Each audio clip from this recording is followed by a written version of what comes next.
Dengan melihat warganya usia lanjut usia yang masih sehat dan produktif, berusianya di atas 60 tahun merasa seperti hidup sendiri. Pemerintah Desa Keduanan ingin warganya bisa beraktivitas dan sehat. Banyak kegiatan, serta bisa lancar baca tulis dan lansia yang belum lancar baca tulis akan diberi pendidikan untuk lebih memperlancar baca tulis di usia lansia. Pemerintah Desa Keduanan launching Sekolah Lansia, Melati, menyiapkan lansia yang terengginas dan inovatif. Dengan tujuan sekolah lansia untuk meningkatkan taraf hidup dalam 1 bulan 1 kali pertemuan, dan materi yang diberikan per 1 jam, berbeda-beda. Di usia di atas 60 tahun kesehatan banyak terganggu, maka Pemdes Keduanan di setiap hari Rabu mengadakan cek kesehatan gula darah, kolesterol dan asam urat. Sekolah lansia banyak kegiatan, dan materi bersama alam lingkungan serta keterampilan lain. Pada Senin 28 April 2025, Kepala Desa Keduanan, Sanusi menyampaikan, di setiap hari untuk lansia merasa sendirian atau power syndrome, ternyata di usia di 60 tahun masih ada potensi kegiatan, karena belajar wajib seumur hidup dengan produktivitas dan kegiatan bisa meningkatkan rasa bahagia. Jadi kami untuk lansia, kenapa sekolah lansia ini kebanyakan lansia itu kan merasa setelah masuk usia lanjut itu merasa sendirian. Biasanya katakanlah kita punya anak 2 atau 3 tadinya kumpul, setelah anak ini berumah tangga kan berdua. Nah, yang kedua kali itu merasa kayak post power syndrome gitu. Jadi merasa aduh saya kok sendirian, saya ditinggalkan kan gitu. Nah, ternyata sebetulnya usia 60 itu boleh dikatakan lansia, tapi harapan hidup di Indonesia kan perempuan aja sudah 72, laki-laki 69. Nah di sini potensinya itu masih bisa dikembangkan. Makanya yang namanya pendidikan itu kan long life education lah. Belajar seumur hidup. Nah, belajar juga tidak harus di pendidikan formal, non formal juga bisa. Nah kita buktikanlah bahwa kami ingin memberdayakan supaya lansia itu senang, lansia itu gembira, lansia itu produktif. Makanya Keduanan namanya Sekolah Lansia Melati, menyiapkan lansia yang terengginas dan inovatif. Gitu. Jadi lansia di Keduanan, insyaallah bahkan kami nanti ada juga inilah semacam keterampilan kecakapan hidupnya lah gitu. Nah, masyarakat kita sebenarnya potensi untuk dikembangkan masih aja. Dulu itu Pak, masyarakat Desa Keduanan itu pinter membuat kerajinan dari emas atau perak. Nah, makanya nanti kami setelah ini berjalan, bahkan bagus ini programnya 1 tahun. Nah, pertemuannya setiap bulan itu 1 kali hari Minggu antara 1 sampai 2 jam. Belajarnya juga bukan belajar matematika, belajar itu, tapi kami mendapatkan narasumber atau guru masalah kesehatan, masalah sosial, masalah peningkatan ketakwaan, masalah bermasyarakatan dan sebagainya.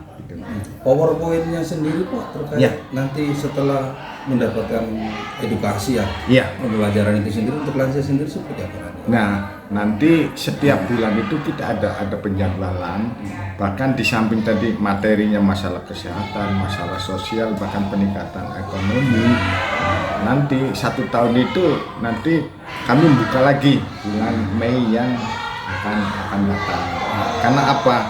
Kami supaya masyarakat kita itu, terutama kalau kami memberikan seluas-luasnya aksesibilitas bagi masyarakat. Karena kami di Desa Keduanan itu kan alhamdulillah tahun 2023 itu kami dapat SK, ada peningkatan status dari desa maju ke desa mandiri.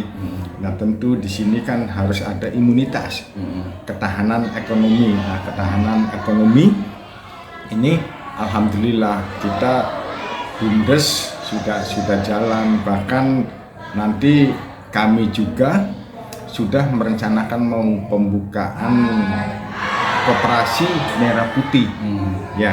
Nanti mau dimusdeskan, bahkan kami tahun ini punya program untuk memberikan modal stimulus pada UMKM yang masyarakat Desa Kedoanan. Tentunya ini UMKM-nya masih sangat sederhana seperti bikin rengginang, keripik atau tape, singkong dan sebagainya. Nah, tujuannya apa? Karena Desa Kedoanan juga Pak sudah mendapat desa wisata, tapi bukan wisata alam atau wisata religi, tapi wisatanya wisata buatan, terapan.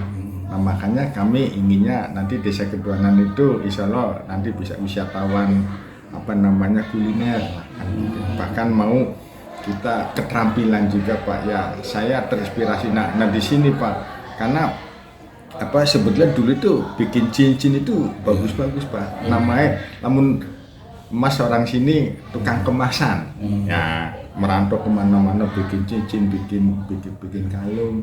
Nah saya sampai terinspirasi juga kalau saya ke Jogja, ke kota gede, di sana kan keterampilan itu kan banyak, dari mulai emas, perak, wisatawan atau uang plesiran. Kang mampu ya tuku emas. Pak, untuk pengajar pendidik seperti apa Pak? Ya? Dari mana ini pendidik pengajar lansianya? Nah pengajarnya itu dari semua komponen. Nanti ada dari kalangan medis, dari dokter, dari dinas kesehatan, ada dari nanti dinas sosial. Nah nanti ada ininya schedule-nya.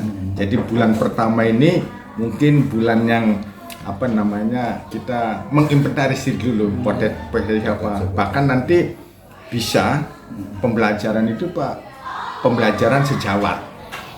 Ya contoh umpamanya saya berkecimpung di Kemendikbud 40 tahun, jadi saya mungkin bisalah menyampaikan tentang pendidikan. Bagaimana itu fungsinya pendidikan. Nah, masyarakat kita juga yang ketua kepala SLB Pak Surahman itu bekas mantri Pak. Nanti akan membicarakan tentang kesehatan. Nah, karena ini Pak, sebetulnya yang paling rawan itu penyakit yang tidak menular Pak. Ya kan? Kalau penyakit menular sih pemerintah cepatlah tangkap. Seperti tensi darah tinggi, gula. Nah, terus apalagi umpamanya kata-kata yang pusing itu kolesterol dan sebagainya Pak. Ya asam urat. Nah ini Pak, makanya kami sudah 3 tahun begitu saya megang Desa Kedoanan Pak, kami sediakan untuk senam kesehatan jasmani SKJ. Karena saya terinspirasi gini Pak, tahun 2022-2023 itu antara 40 sampai 40.